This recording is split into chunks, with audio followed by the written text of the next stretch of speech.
रक्षा मंत्री राजनाथ सिंह ने जो कहा है, उन्होंने कहा है कि किसानों से वार्ता करने के लिए वो तैयार हैं अगर किसी को कोई दिक्कत ना हो। हमारी सरकार में 1.5 लाख करोड़ किसानों को सीधे पहुंचाया गया है, ये पहली बार हुआ है। उन्होंने कहा कि 3 कृषि कानूनों का मैंने अध्ययन किया है, इसमें किसी तरीके की कोई गलती नहीं है। किसानों में कई तरीके के भ्रम पैदा करने का काम किया गया है।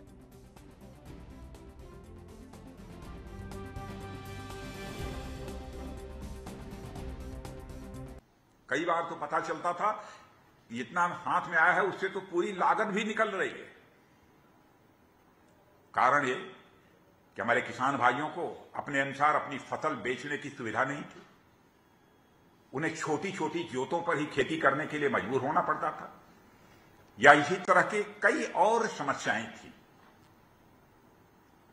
इन सब से निजात पाने और देश के अन्नदाताओं की स्थिति और उनका जीवन स्तर सुधारने के लिए और उनकी आमदनी दोगुनी करने के उद्देश्य से हमारी सरकार ने कृषि व किसानों के लिए अनेक लाभार्थी योजनाएं लेकर आई है।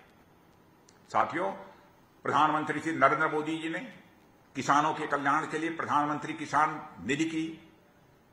सम्मान निधि की शुरुआत की है, जिसके अंतर्गत सभी किसानों को 6,000 रुपये प्रतिवर्ष सीधे उनके खाते में दिया जा रहा है। करप्शन की कहीं कोई गुंजाइश नहीं है। जितना पैसा केंद्र से चलता है, पूरा का पूरा पैसा आपके खाते में पहुंचता है।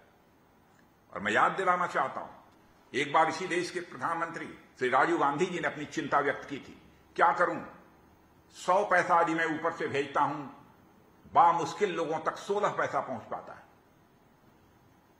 उस चिंता को हमारी सरकार ने चुनौती के रूप में स्वीकार किया। आज 100 पैसा यदि हम आपको भेजते हैं तो 100 का 100 पैसा आपके खाते में पहुंचता है। भ्रष्टाचार की कहीं कोई गुंजाइश नहीं है। इससे बढ़कर किसानों के प्रति संवेदनशीलता और क्या होगी। हमारी सरकार द्वारा 3 कृषि कानून भी लाए गए हैं,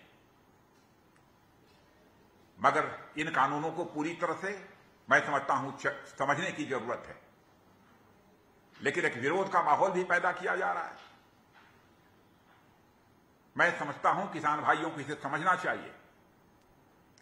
एमएसपी जैसी योजनाओं पर ऐसे भ्रम फैलाए गए जो बिल्कुल बेसिर पैर के थे। पर मुझे ये कहते हुए अच्छा लग रहा है, मैं भी गांव का रहने वाला हूं, मैं भी किसान का बेटा हूं।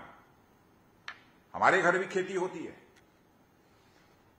हमारे किसान भाइयों को धीरे धीरे अब सच्चाई समझ में आने लगी है।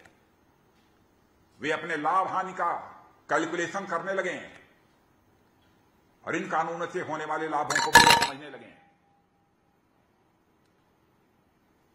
और किसान भाइयों की जिंदगी में आने वाली समस्याओं को भी एक किसान होने के नाते मैं अच्छी तरह समझता हूं। मेरे बहनों, मैंने किसान विधेयकों को अच्छी तरह अध्ययन किया है और मैं कह सकता हूं विश्वास के साथ, इसमें ऐसा कोई क्लाज नहीं है मेरी जानकारी में जो हमारे किसान भाइयों के हितों के खिलाफ हो।